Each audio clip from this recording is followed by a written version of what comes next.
Hi there, I'm Jacob Mason, and welcome to Theater of the Mind Flayer Does Dungeon Jam. Ouch, I hit my finger. Theater of the Mind Flayer!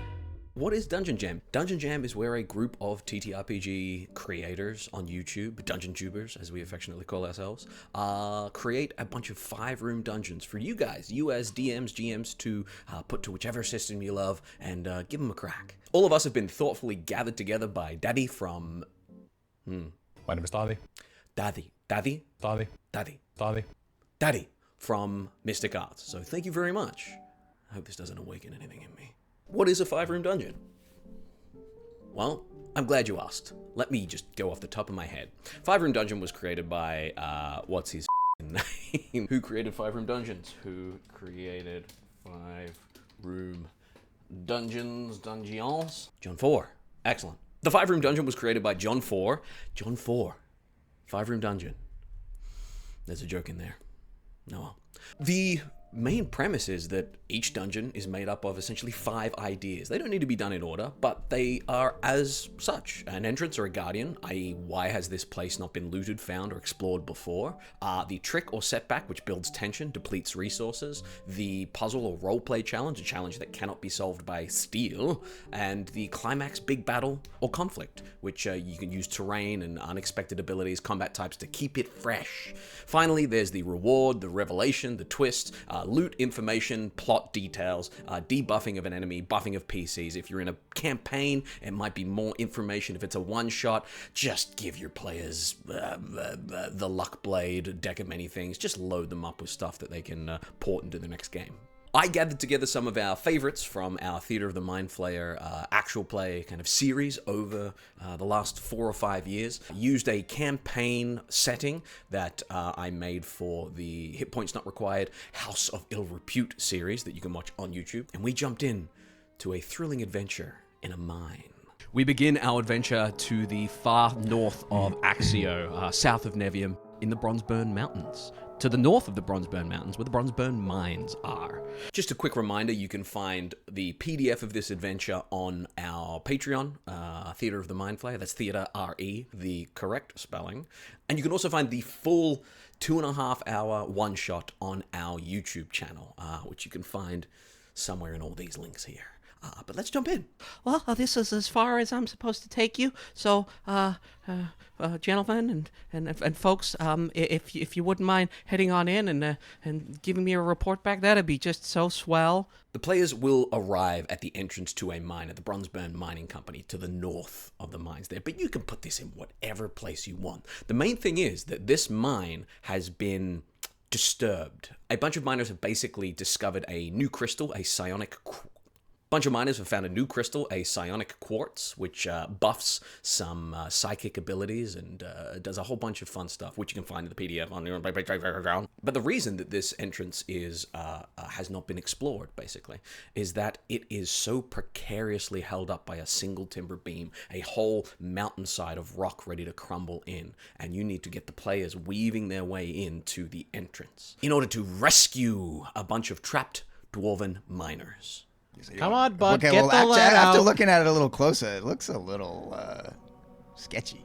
It's okay, you've got the blessing of the rocks with you.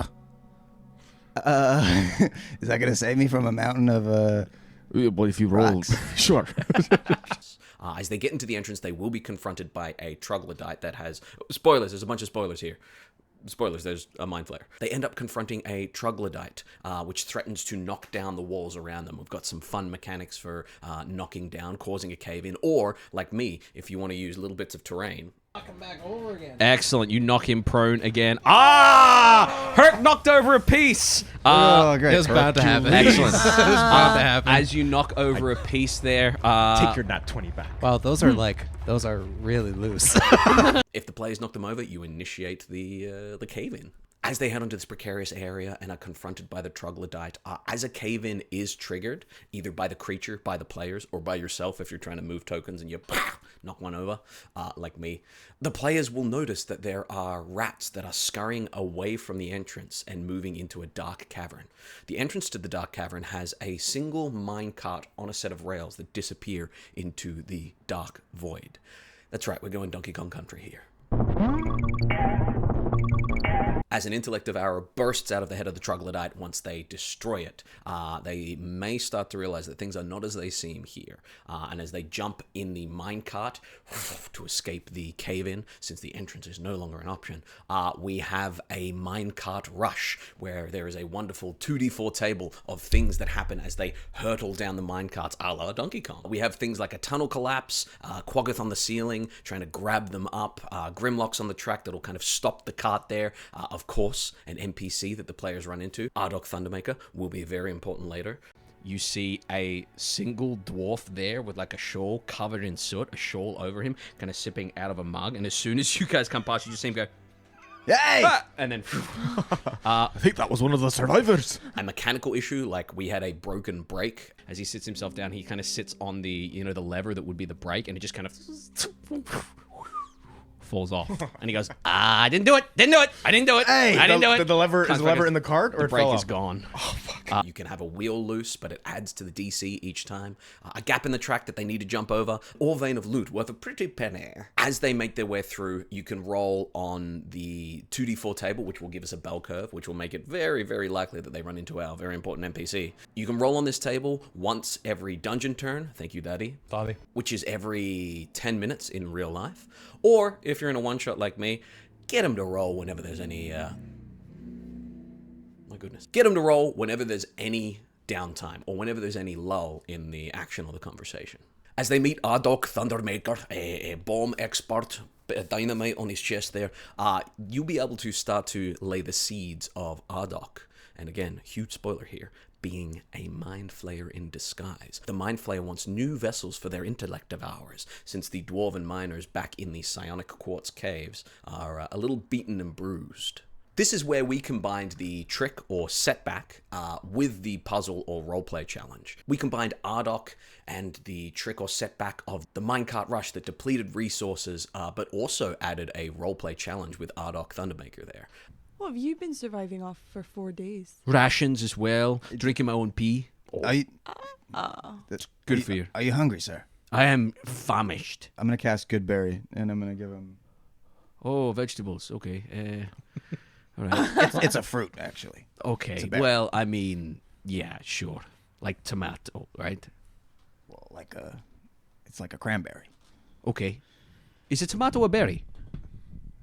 What's the verdict? Yes. I don't know if it's officially considered a berry there, bud. There's a lot of berries that aren't actually berries, but like a banana is a berry. They are a fruit, though. No, it's not. Banana's not a berry. Banana's not a berry. No, I agree with you. You and I on the same page. Where are you from? Oh, I'm from around the corner. Around the corner? Me too. around the I'm from bend. around the corner up the road. Dwarves, there you go. Yeah, I'll take the good berry. Thank you so much. Yeah. Which did feed into the next part, in which the cart kind of slows once all the chaos has kind of dropped away. And Ardok lets the players know that it's probably best to take a bit of a rest, be it short or long rest, before they make their way into the quartz mine. Here you can have a bit of fun. If you are playing a campaign, you can play in the mines for as long as you like. We had a gold mine and a silver mine, either side of the brand new shaft that led down to the psionic quartz.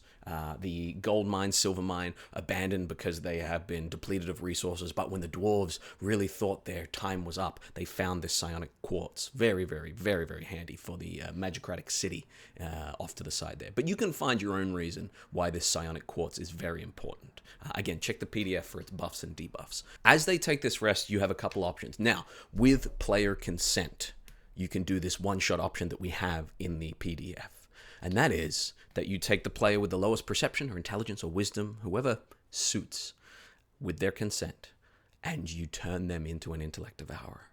You have them off screen, their brain scooped out, an intellect devourer dive on in, and that player is now your little pawn to pull out for a little bit of PvP, again, with the consent of the players. Otherwise, you can add in little dashes, little garnishes of Ardok not quite being right, perhaps listening to something that's not there, scratching his beard as if it's more than just hair. But what you should do, what I encourage you to do, either way, is you hand over a couple of cards. We have cards here that say, you give them to the players as they rest, and once they've come up from their rest, the cards say, you slept uneasily, you awaken with a slight headache behind the eyes and forehead. Nothing to worry about, all is well.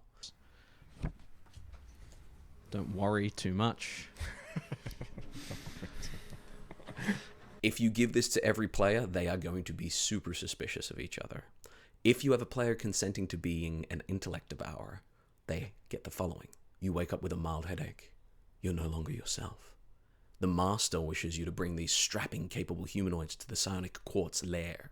Do not arouse suspicion, nor let them get away. Again, make sure your party consents to this, especially in a one-shot. We decided to do so with a player that had to leave a little early, so it worked out perfectly for us. The players make their way into the psionic quartz lair, in which we have the climax, big battle or conflict, which we get to use terrain and unexpected abilities. The terrain here is the psionic quartz littered around the cave. If you hit the psionic quartz, it will burst and do 1d6 damage in a 5-foot radius, but it also has the qualities of buffing psychic abilities. So use it to your advantage. We start the fight with 3 miners, dwarven miners that will attack, but after a round or 2, again, it's down to the DM. After a couple of rounds, the intellect devourers burst out of the heads of the dwarves once they've been injured, and the players are now fighting 3 intellect devourers until you reveal the PC betrayal and let that PC go nuts with their abilities. If the PCs drop to 0 hit points, you give them an intellect devourer to play with. But basically, as we found in our combat, the players are a lot more capable than we think. You hear that voice again saying, "Come on, my children. Don't make me lift a finger. You'll regret it." Hey, creep, why don't you come lift a finger? You watch as the body of Ardok kind of shimmers. And as the illusion drops, can you go ahead and replace him with this Oh, it mind was him flayer? the whole time! Motherfucker. And eventually, Ardok reveals himself. The revelation, the twist at the end, the reward, is them fighting a mind flayer. Now, our players hung him by the skin of their teeth, and by the end there, they uncovered that there is more than just a mind flayer that's trying to get its way into this this area. But you'll have to watch the one-shot to check it out. But there it is. There it is. We have an entrance or guardian, we have a trick or setback, we have puzzle, role-playing challenge, we have a climax, big battle, conflict. We have a conflict, reward, revelation, or twist. And you can chop and change this as much as you like. Maybe you just want the roll table. That's fine. It's all free on our Patreon. Again, thank you to Bobby from Mystic Arts, and thank you to all of you. We look forward to seeing you again. And if you're brand new to Theater of the Mind Flayer, jump on in. We've got plenty for you to watch. Thanks. Theater of the Mind Flip.